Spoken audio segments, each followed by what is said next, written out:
Bachelor in Paradise star DeMario Jackson opening up about feeling vindicated after the two-night premiere of the show addressed that sex scandal. Amanda Knox in a People exclusive. The college exchange student opening up about rebuilding her life after being released from that Italian prison. The last time I laughed so hard I cried was in Mexico when all of us girls were on the couch, naked and nasty. Real Housewife of New York star Sonja Morgan dishing up some juicy memories from this past season of the show and teasing us for tonight's big reunion episode. Chris Brown is detailing the infamous night he was arrested for physically assaulting Rihanna, saying he felt like a monster. Chrissy Teigen takes us inside all the prep that went into her family's picture-perfect Italian vacation. And this week's People cover story. Audrey Hepburns' tragic childhood, her path to love, and her legendary style. We talk all things Audrey today on People Now.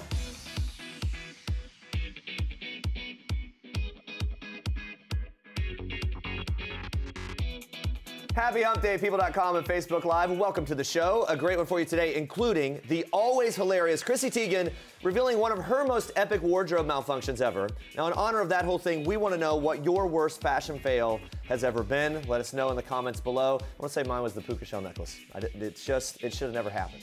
Anyway, let us know what yours was, and we'll get to it soon. But first, here's what you need to know what's trending today. It's official. Bachelor in Paradise is back open for business. In the second part of the show's two-night season premiere, host Chris Harrison sat down with the cast in Mexico without Corinna Olympios and DeMario Jackson to discuss the scandal that unfolded after the now infamous sexual encounter between Olympios and Jackson. Harrison explaining Warner Brothers hired an outside firm to look into everything that supposedly happened that night, saying, quote, they concluded that there was no evidence of misconduct by the cast members on the set.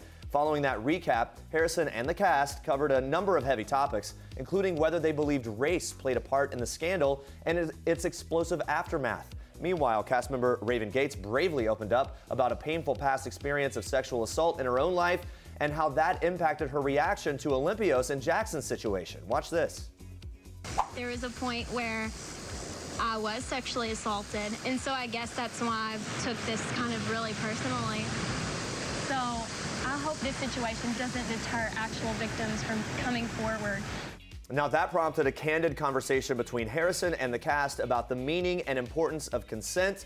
Finally, after each cast member agreed that filming should resume, Harrison wrapped things up with a happy announcement. Take a look.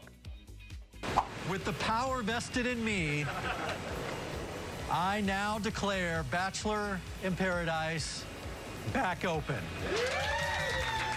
Now, after the show's premiere, DeMario Jackson spoke out about how the Bachelor in Paradise sex scandal affected him and how he thinks ABC handled the situation. Jackson said he's, quote, been through hell since production was suspended on the show, but now feels vindicated after the season premiere confirmed there was no misconduct on set. Now, he added that he appreciates how ABC showed footage of him and Olympios getting to know each other, but wishes the show explained more of the circumstances surrounding their much talked about intimate moments. Jackson also revealed that since production was suspended in June, he's had feelings of guilt for subjecting loved ones, including his mom, to the drama, even admitting to being suicidal and losing over 20 pounds due to the stress during that ordeal. Still, Jackson says there's no ill will towards Bachelor in Paradise or Olympios, even saying that he's here for her and giving her some words of encouragement, saying, quote, just stay strong. Don't let the people who weren't there alter your judgment. Don't let the people who weren't there get the best of you.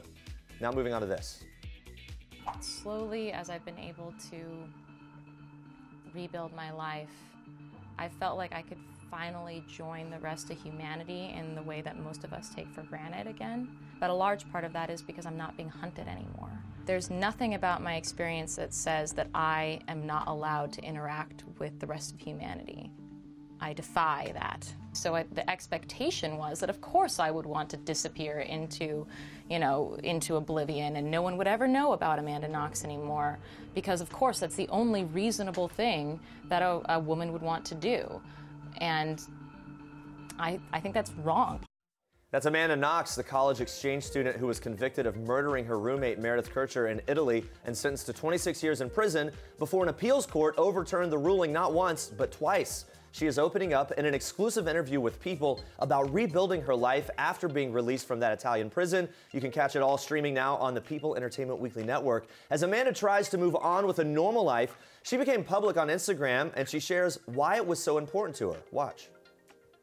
It was a statement that I belonged just as much as everyone else did, because I'm a human being. I'm not just something that you can reduce to a myth and a reference point that you can all just throw around like you want. And of course, I got criticized for it, you know? It was a cry for help and a cry for attention, and how sad. She was just turning out to be a mature person. And it's like, what about having an Instagram account means that I'm immature?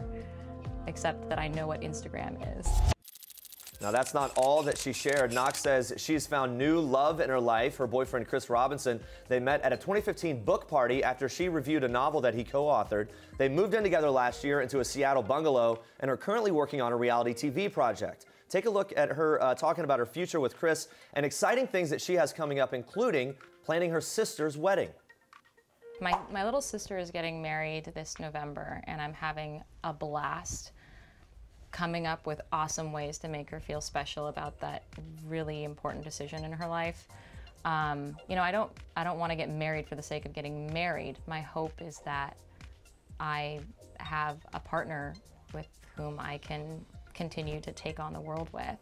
And I very much love Chris and feel like he is my partner, and he would be a wonderful dad, and we talk about it all the time. So I look forward to that part of my life that I had always taken for granted growing up, and then had to let go of in prison, and then suddenly find myself with that as an actual opportunity again. And that, I mean, I can only be insanely grateful for that. You can't take those kinds of things for granted, that just because you always thought they were going to happen, it's going to happen.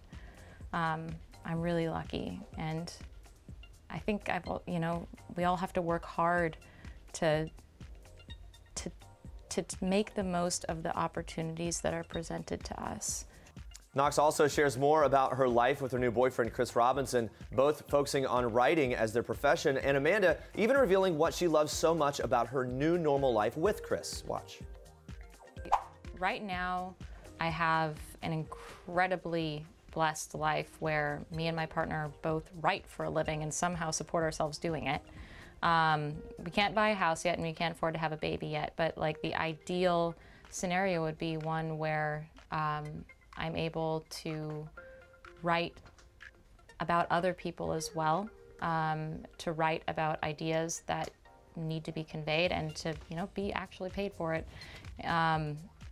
And Chris is continuing to write novels, and, you know, we have lots of projects that are up in the air. We're constantly communicating. We're constantly thinking and communicating ideas, and to be able to do that for a living is bonkers awesome. You can hear more from Amanda Knox streaming now on the People Entertainment Weekly Network. We now move on to this. I remember she tried to kick me. It's like just her just being upset.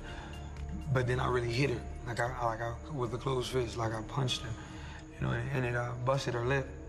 And when I saw it, I was in shock. I was like, why the hell did I hit her like? Chris Brown is opening up about the night he was arrested for physically assaulting then-girlfriend Rihanna in 2009. It's for his new documentary, Chris Brown, Welcome to My Life. The Look at Me Now singer revealing the two were just teenagers when they met and fell in love, but claims that their relationship took a turn after Brown told Rihanna that he had slept with someone else prior to their relationship, something that he had previously denied to her. Now, after that, Brown says Rihanna did not trust him and everything went downhill, saying there was, quote, too many verbal and physical fights on both sides. Brown says the two realized their fighting was causing them harm, but they struggled to contain the intense arguments, adding that he, quote, felt like a monster. Their relationship came to a crashing halt after they attended Clive Davis's Grammy event in February 2009, when the unidentified woman that he previously had sexual relations with approached the couple at the event. Brown claims that he did not know the woman would be in attendance, but Rihanna immediately started crying at the party and later in the night found a text message from the woman on Brown's phone. He describes the fight that followed, saying, Rihanna starts going off, she throws the phone, starts hitting me, she hits me a couple of more times, and it doesn't go from translation to, let's sit down, I'm telling you the truth. It goes to, now I'm going to be mean, be evil. The fight continued until Brown pulled the car over and Rihanna faked throwing the keys out of the window. In the documentary, Chris looks back on that moment, saying, that's not me, I hate it to this day, and that's going to haunt me forever. Chris Brown, Welcome to My Life is out now.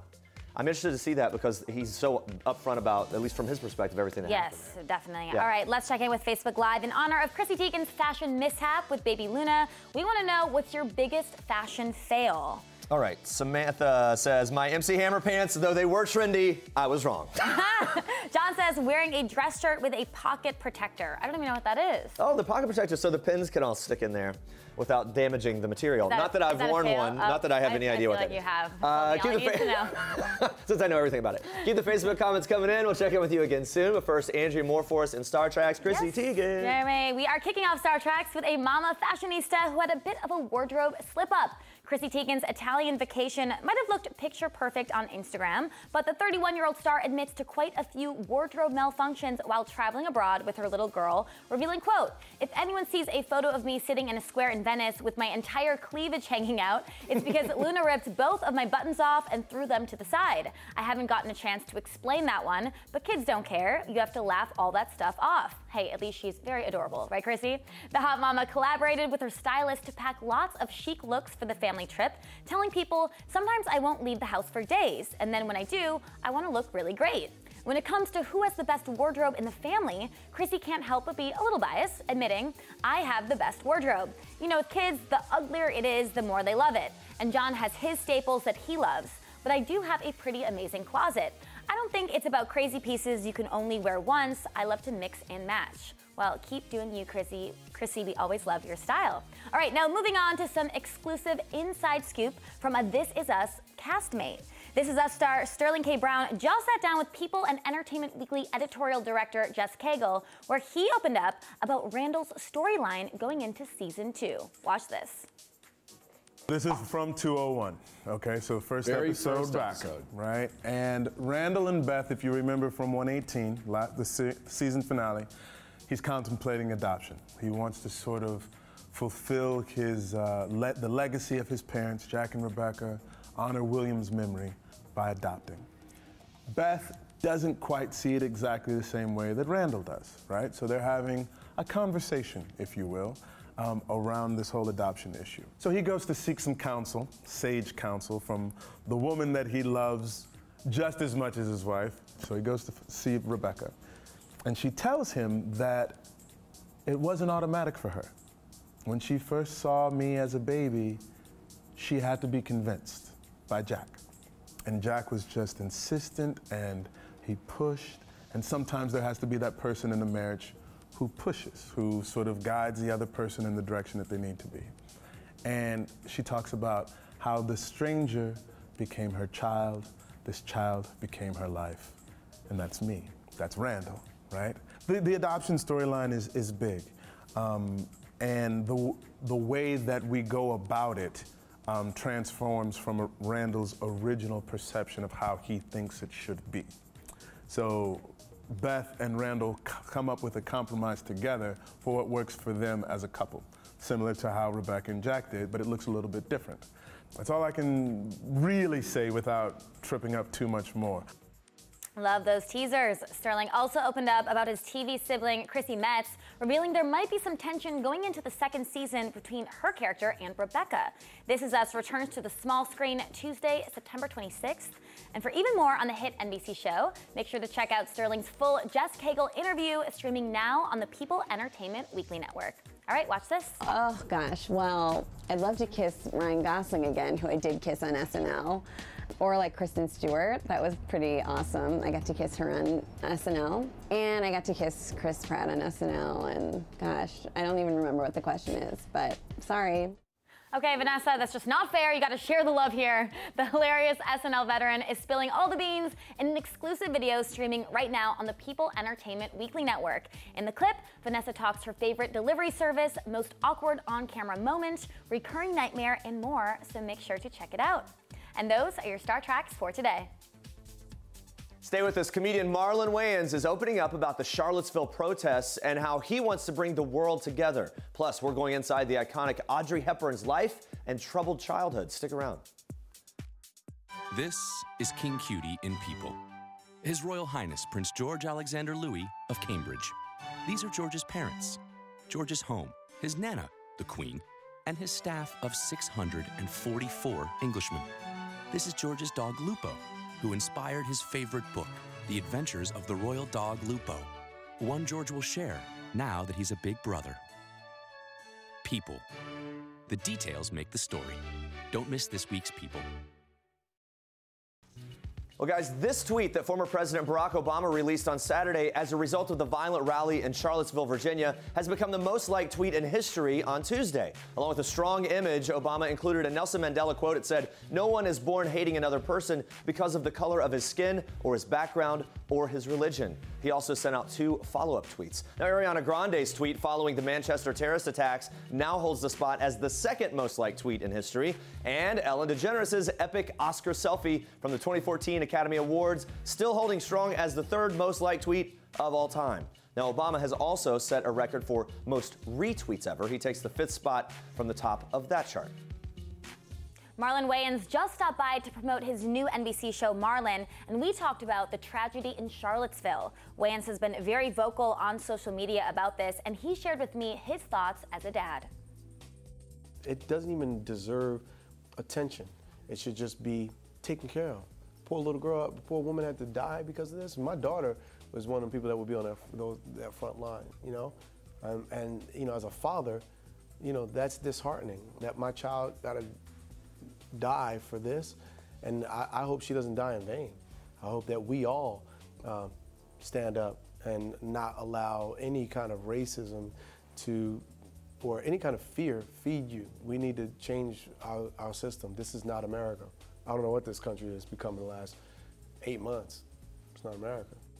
The 45-year-old actor posted about the protests on social media, writing, "Really, in 2017, we are still dealing with this type of small-minded self-hate. This ain't the 50s. Last time I checked, love outnumbered hate by a large majority. Y'all don't want this. This saddens me and infuriates me. This ain't the world I promised my children." And here's more of what he told me. I use comedy to try and bring us all together, but I poke out, I do point out certain things, and I put a light to it. And what bonds us is the joke. But people think they're gonna come to my show and tell me what I can say. You're just gonna get kicked out. You're gonna listen to what I gotta say. And you're gonna know that it's gonna be inclusive, and you're gonna know that's a point of view, and you're gonna know at the end of the day that the through line of my show is love, connection, community, and comedy. And I want to bring the world together through a laugh. And, you know, I don't have no hate in my heart for nobody. We all have the ability to do something positive to make this situation better. So look at yourself and go, how can I contribute to the positivity to make this, you know, to make equality one? Because this is ridiculous. This is Jennifer Lawrence in People. This is Jennifer photobombing Taylor Swift, and Sarah Jessica Parker and Liam Hemsworth, proving that while we all love the fashion of the red carpet, it's people who steal the show. People. The details make the story. Audrey Hepburn is one of the greatest movie and style icons of all time. The doe-eyed beauty mesmerized the world in films like Sabrina and Breakfast at Tiffany's and changed the way we saw the little black dress. But behind the glitz and the glamour, the star sometimes led a complicated and difficult life. And this week's People cover story goes inside her tragic childhood, her path to love, and of course, her legendary style. Joining me now to talk all things Audrey is People's Deputy Style Director, Sharon Cantor. Thanks for joining us, Sharon. How are you? Absolutely. I'm good. How are you? I'm great. All right, let's get into this. So Sharon, we all know Audrey Hepburn as an Oscar-winning actress and style icon. What a lot of people don't know is how difficult her childhood was. She barely survived the German occupation during World War II. It began when she was around 11. Can you describe how badly that experience affected her? So she grew up in Holland. She was the daughter of a Dutch baroness, a British father, and it was during the time of the war, World War II. So when she was 11, there was a winter of hunger, essentially, in 1944. So she did not have any food. She was almost starved to death, essentially. And once that was over, she was only weighed 88 pounds, and she was 5'6", which is very, very, very malnourished. and it affected her for a very, very long time. She got very ill, had jaundice. It was very sad. Yeah, now as Hepburn grew up, she always remained thin, you know, around 110 pounds throughout her adult life. Now her family members did believe it was from the malnourishment she suffered in her teens. Other people thought maybe eating disorders. What was the real reason she stayed so thin? So her sons say there was never ever an eating disorder. She was just naturally thin. She obviously grew up as a ballet dancer, so she had that lean body for the rest of her life, but she was just very disciplined. She ate when she wanted to eat. She never overate, but she did like her indulgences. She ate pasta, chocolate after dinner. She loved a scotch or two. So, I mean, she was just a regular woman who, at the time, like, there was no insane overeating at the time. She was very, very disciplined. Yeah, and always looked very fabulous. Of course, Audrey Hepburn was and still is one of the fashion greats, but surprisingly, we learned in the article she was not a shopaholic. So how did she create such a great style? So she's iconic. She really has this timeless style that people still are inspired by. Designers still look to her to this day. And the reason is because she was so simple. Less is more. She had a certain look. It was ballet slippers, cigarette pants, boat neck tops. She obviously ushered the little black dress into existence. Thank you for that. Yeah. And so simplicity was really her thing. She loved wearing the same dress over and over and over again to events, which to this day would be unheard of. She never had a stylist. She was just, you know, her own fashion machine just by following her own rules. Yeah, and as beautiful and as classic as she was, her son Sean told people that she didn't live life as an icon. She was, quote, just always herself. So how did Audrey see herself? So it's funny, I think everyone saw her as this certain way, but no matter who you are, whether you're famous or not, you have insecurities, and she did too. So she grew up as a tomboy. She never thought that she was this fabulous person who had this iconic style. She thought she had big hands, and she thought she had big feet, and she thought she was just like, you know, she always had her own insecurities, which is so shocking because of who she is and her legacy. Yeah, so obviously style came really easy for her. Her love life did not come as easy for Audrey. The star was divorced twice. She found love at 50 years old to Dutch-born businessman Robert Wolders. The two never married. What was the reason for that? So as you said, she had 2 failed marriages. Each one produced a son. And by the time she found Robert, she was just like, you know what, let's not mess with a good thing. And I think that's something to be said for her. She just wanted to have a happy partnership for the rest of her life, and she didn't feel like she needed to label it as a marriage. Yeah, and sadly, Hepburn passed away at 63 years old due to appendix cancer. At the time, doctors gave her 3 months to live, and her last wish was to go to Switzerland to die in peace. How did the people around her make this happen? So it was really difficult for her. She was basically on life support at the time when she wanted to go to Switzerland. So they had to be very, very careful getting her over there internationally. So her best friend, who was Givenchy, helped get a plane, as well as her other friend, Bunny Mellon, and they got a plane over to Switzerland. Now the pilot had to really figure out how to keep the air pressure in the cabin so that they could go up and descend without it, being a challenge to her. Physically. And, yeah, on the icon's last Christmas, I know she gave her son Sean, Givenchy, and partner Robert 3 very memorable gifts. So what were they? They were coats. So if she did not like to spend tons of money on summery things, even though she helped really create the mini look and the little back dress look, she really invested in outerwear. And so that's really something that I'm like, oh my God, of course, like everybody needs to listen to this tip forever, is invest in your outerwear. She wanted them to, every time that they put it on, for them to think of her, which is so nice. And her whole thing was, I want to invest in things that keep me warm. And I think that's really symbolic of the people that she gifted it to, who kept her warm in her heart. Yeah, I love that. Yeah. And now, nearly 25 years after her death, Hepburn's sons are offering some of her most personal belongings in Christie's auction. So what are some of the items that people can purchase? So this is blowing my mind, the fact that you can get Audrey Hepburn's style at Christie's. This is so cool. Items start at $130. Obviously, I think they're gonna go into the thousands. But some of the things you can get are her iconic ballet slippers, which still look stylish to this day. There's a few Givenchy dresses, a little blue dress, a little black dress, of course, and some items from Breakfast at Tiffany's and things like that. So I think that if you want a piece of this history, it's definitely something you should check out. That's incredible. Very iconic. All right, thank you so much to People Deputy Style Director Sharon Cantor. For the entire story on Audrey Hepburn, pick up People magazine on newsstands Friday.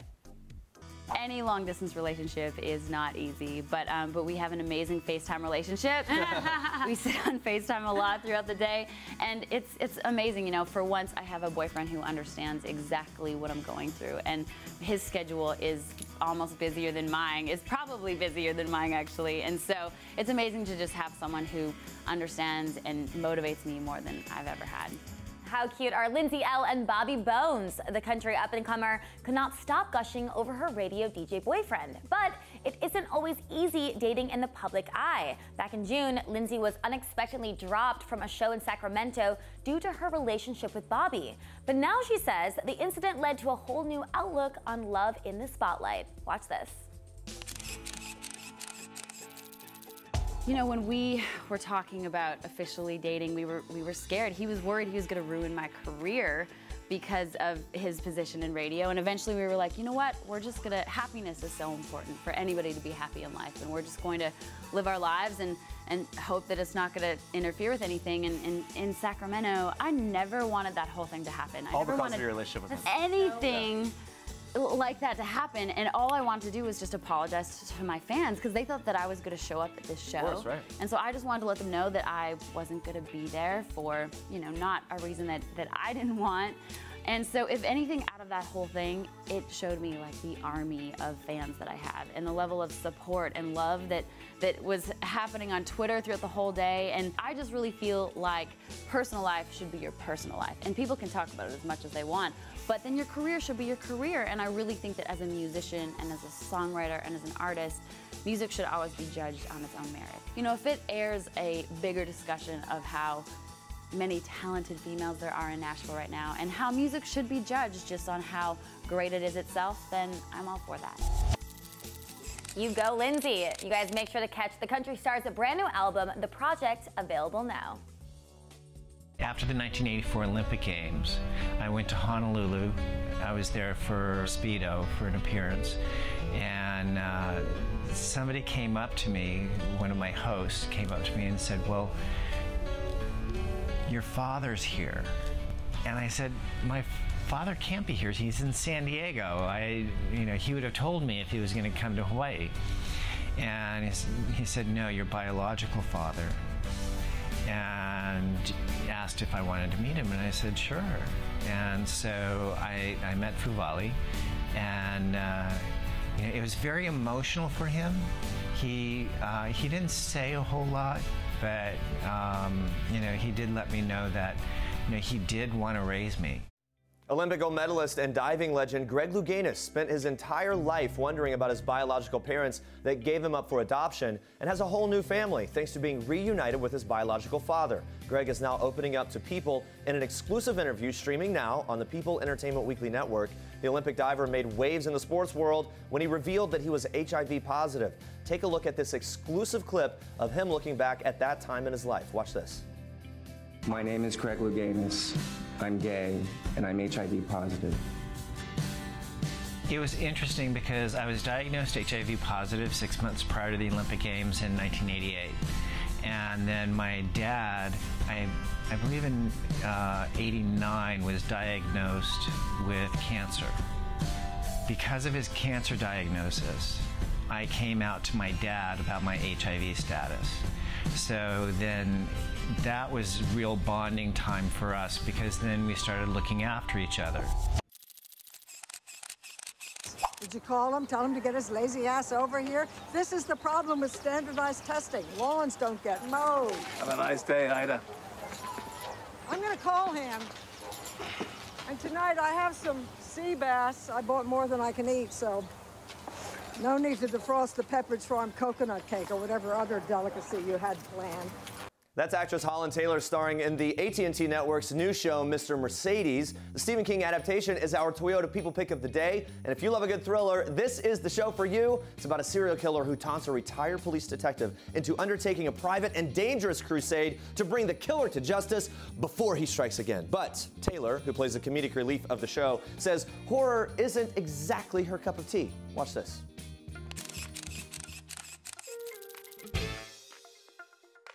I normally wouldn't want to be in a Stephen King. I'm frightened by them, and I don't like to be frightened by somebody whose intention is to scare me. I mean, it's one thing if it happens along the course of a story. It's another thing if that's the whole job of the story.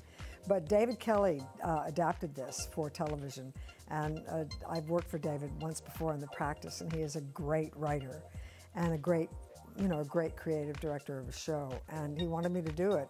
And anything David Kelly asks me to do, I'm going to accept with great pleasure. So, you were having a panic attack? They brought you whiskey to calm your nerves. Do it. If any luck, somebody will catch it on camera. You can introduce it at your trial as Exhibit A. Your character, Ida Silver, is kind of the comedic voice in this project. You don't do a lot of the very scary scenes. No, not yet. Now, if you weren't playing Ida, would you still want to do the project? As long as it's very scary to be in something where you are in jeopardy. You have to think twice whether you really want to do it or not, because when you're imagining something, your body doesn't know that you're just imagining it. Your body responds to it as though it's happening. So it's a lot to ask, actually, to be in something like this. Actors sometimes really suffer from that kind of. Oh, how great was she? I loved her. Yeah. I really loved her. Yeah. All right, let's check in with Facebook Live one last time. In honor of Chrissy Teigen, we're talking your biggest fashion fail. Sandy says, I love this, went to work as a nurse wearing one nursing shoe and one flip-flop. Oh. Just rushing out the door. All right. You'd think she would have felt the breeze on the one foot. I don't know. Laura says, the 80s, enough said. And Caitlin says, Chrissy, I feel you. I walked outside to get something out of the car and quickly felt a breeze, realized my nursing baby hadn't pulled my shirt back up on one side. Ah. Boobies out. Just flying out. It's a common problem. That happened to my wife on several occasions. Allie says, I wore jorts with sneakers when she was nursing our kid. Yeah, anyway, I figured. Allie says, I wore jorts with sneakers to my high school Disney trip. My mom told me I should be comfortable walking around. # not cute. The old jorts. Bring them back. Are they back? I've seen them. Oh, I don't know.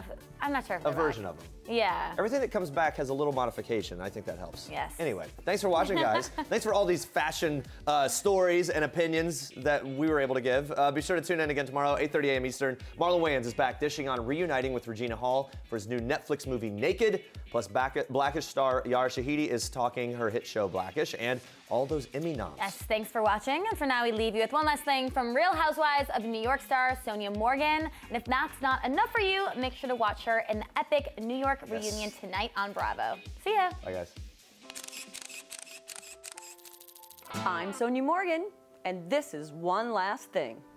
The last time I laughed so hard I cried was in Mexico when all of us girls were on the couch, naked and nasty. The last time I treated myself was yesterday. I had a manicure and a pedi. For once. It's been a long time. I also washed my hair. The last thing I Googled, that was to see if Luann is indeed getting divorced. And according to people.com, she is. So I texted the she is my friend. Okay, the last song I got stuck in my head. I'm in love with your body. I'm in love in the shape you're in. Something like that. I'm in love with the shape of you.